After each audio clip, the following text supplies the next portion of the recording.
ജനുവരി 3, 2021 മാധ്യമം പ്രസിദ്ധീകരിച്ച വയലാർ ഗോപകുമാർ എഴുതിയ CPM അടിവേറിറക്കുന്ന അടവു നയത്തിലേക്കോ എന്ന ലേഖനത്തിൻ്റെ ശബ്ദരൂപം.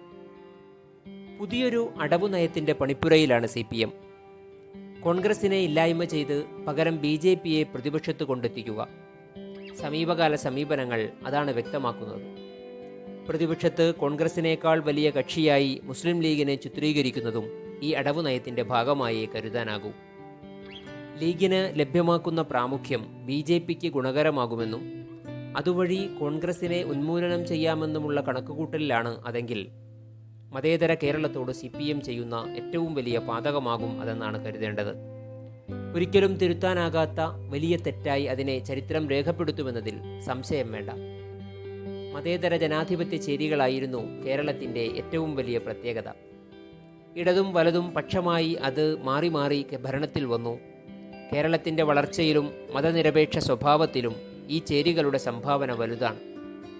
ഇന്ത്യയിൽ പലയിടത്തും വർഗീയത വേരുപിടിച്ചപ്പോൾ കേരളത്തിൽ അതിനെ മുളയിലേ നുള്ളാൻ ഈ രണ്ടു ചേരികളും ശക്തമായ നിലപാടെടുത്തു. ഹൈന്ദവ വർഗീയതയ്ക്ക് വേരോട്ടമുണ്ടാകുമെന്ന സംശയം വന്നപ്പോഴൊക്കെ ഈ രണ്ടു ചേരികളും അതിനെ തുരത്താൻ കൈകോർത്തു. മതനിരപേക്ഷതയിൽ നിലനിന്നുവന്ന ഈ സൗഹൃദവും സ്വഭാവഗുണവും താൽക്കാലിക നേട്ടത്തിനായി ഉപേക്ഷിക്കാൻ മുമ്പ് ചിലപ്പോൾ UDF ശ്രമിച്ചപ്പോൾ അതിനെതിരെ ശക്തമായ നിലപാടെടുത്തു തിരുത്തിച്ച ശക്തികളാണ് ഇടതുപക്ഷവും CPMഉം. UDFിൻ്റെ വടകര ബേപ്പൂർ മോഡലിനെ തോൽപ്പിച്ചതുവഴി അവർ പൊതുസമൂഹത്തിൻ്റെ ആഗ്രഹാഭിലാഷങ്ങൾക്കൊപ്പമാണെന്ന് തെളിയിക്കുകയും ചെയ്തു. ചില കോൺഗ്രസ് നേതാക്കളുടെ അധികാരമോഹങ്ങൾക്ക് അനുസൃതമായുണ്ടായ മൃദുഹിന്ദുത്വ സമീപനങ്ങളെ ശക്തമായി എതിർത്തും വിവിധ പിന്നാക്ക ന്യൂനപക്ഷ വിഭാഗങ്ങളെ ചേർത്തു നിർത്തിയും കേരളത്തിലെ ഏറ്റവും ശക്തമായ തിരുത്തൽ ശക്തിയാണ് തങ്ങളെന്ന് തെളിയിച്ച പൂർവ്വകാല ചരിത്രം CPMനും LDFനുമുണ്ട്. ഹിന്ദുത്വ സമീപനത്തിൻ്റെ പാതയിൽ. എന്നാൽ സമീപകാല നീക്കങ്ങൾ CPMനെ സംശയ നിഴലിൽ നിർത്തുന്നു.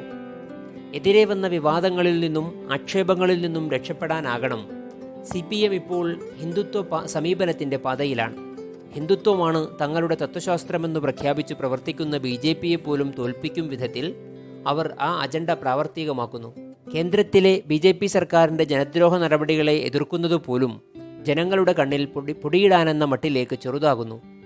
കോൺഗ്രസിൻ്റെ കേന്ദ്ര സർക്കാരുകളെ നഖശിഖാന്തം എതിർത്തിരുന്ന CPM ഇപ്പോൾ BJPയുടെ കേന്ദ്ര സർക്കാരിനെതിരായി പ്രതികരിക്കുന്നതും എതിർക്കുന്നതും കേന്ദ്രവിരുദ്ധ പൊതുജന രോഷത്തെ ലഘൂകരിക്കാനാണെന്ന് സംശയിക്കേണ്ടി വന്നിരിക്കുന്നു. സമീപകാലത്ത് സർക്കാരിനെതിരെ ഉണ്ടായ ആക്ഷേപങ്ങളും അന്വേഷണങ്ങളുമാണോ അതോ തുടർഭരണം ഉൾപ്പെടെ രാഷ്ട്രീയ മോഹങ്ങളാണോ ഇടതു നേതൃത്വത്തെ ഈ പതനത്തിലെത്തിച്ചതെന്ന് വ്യക്തമല്ല. എന്തായാലും വലിയൊരു മൂല്യച്യുതിയെയാണ് ഇടതുപക്ഷ മുന്നണി നേരിടുന്നത് എന്ന് പറയാതിരിക്കാൻ നിർവാഹമില്ല. അടവു നയങ്ങളിൽ അഗ്രഗണ്യനാണ് CPMന്റെ അമരക്കാരനായ പിണറായി വിജയൻ. രാഷ്ട്രീയ വിജയത്തിനായും ഗ്രൂപ്പിസത്തിലെ വിജയത്തിനായും അദ്ദേഹം പലകുറി അത് പയറ്റുകയും വിജയിക്കുകയും ചെയ്തിട്ടുണ്ട്.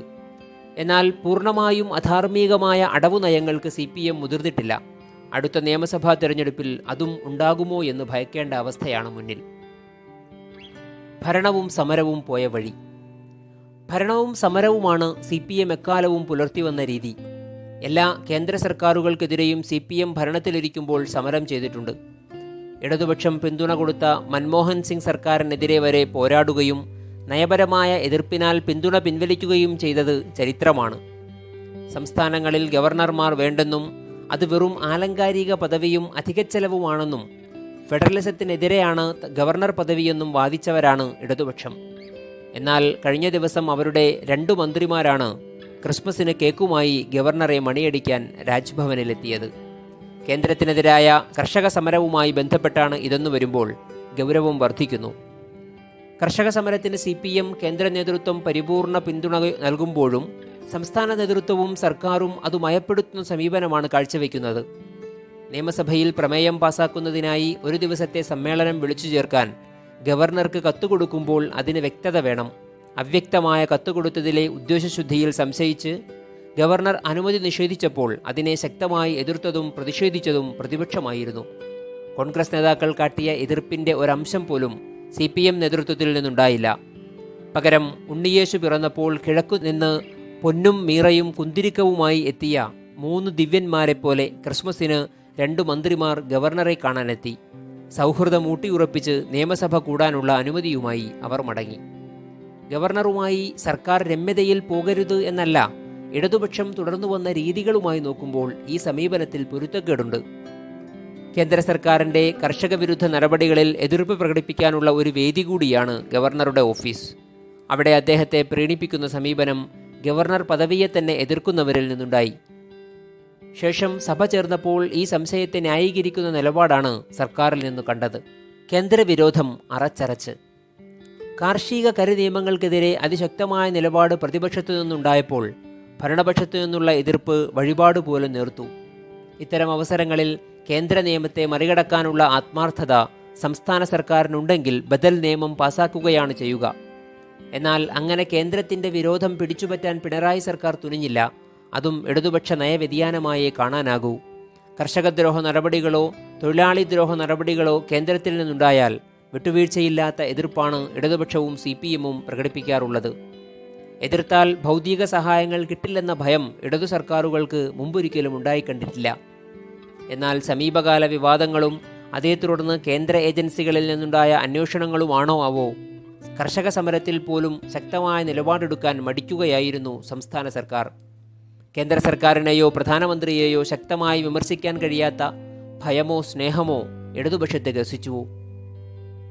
അടുത്തുവരുന്ന നിയമസഭാ തെരഞ്ഞെടുപ്പിൻ്റെ പശ്ചാത്തലത്തിലാണ് ഈ സംഭവ വികാസങ്ങൾ കാണേണ്ടത്. കോൺഗ്രസിനെ ക്ഷീണിപ്പിക്കുക BJPയുടെ അഖിലേന്ത്യാ നയമാണ്. CPM അവർക്ക് എതിരാളികളെയല്ല. വിവിധ സംസ്ഥാനങ്ങളിൽ കോൺഗ്രസിനെ ക്ഷീണിപ്പിച്ചാണ് BJP അധികാരത്തിലെത്തിയത്. ഇനി ഉന്മൂലനം എന്നതാണ് അവരുടെ മനസ്സിലിരിപ്പ്. അതുവഴി മതേതരത്വത്തെ തുടച്ചു നീക്കാനാകുമെന്ന് അവർ പ്രതീക്ഷിക്കുന്നു.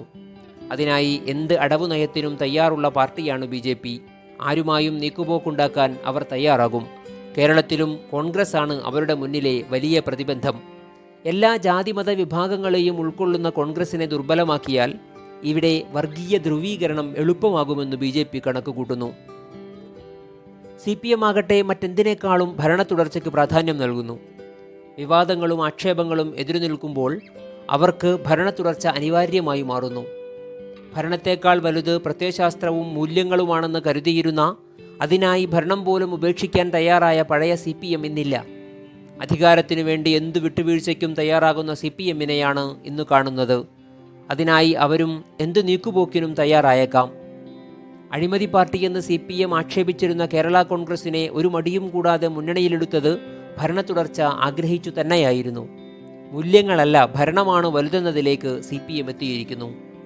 അതിനാൽ അവർ നിയമസഭാ തെരഞ്ഞെടുപ്പിൽ മഞ്ചേശ്വരം, പാലക്കാട്, കാട്ടാക്കട, ആറന്മുള തുടങ്ങിയ സീറ്റുകളിൽ വിട്ടുവീഴ്ച ചെയ്യുന്ന പക്ഷം ഭരണ തുടർച്ച കിട്ടിയേക്കാം. പക്ഷേ ആ ഭരണത്തിന് ശേഷമുള്ള രാഷ്ട്രീയം വർഗീയതയുടേതായിരിക്കും. മതനിരപേക്ഷതയും സോഷ്യലിസവും കമ്മ്യൂണിസവും എല്ലാം ഇളകിത്തെറിക്കുന്നത് കാണേണ്ടി വരും. കോൺഗ്രസ് ഒരിക്കൽ കാട്ടിയ മൃദുഹിന്ദുത്വം കേന്ദ്രത്തിൽ ഹിന്ദുവർഗീയതയ്ക്ക് വഴിമാറിയതുപോലെ.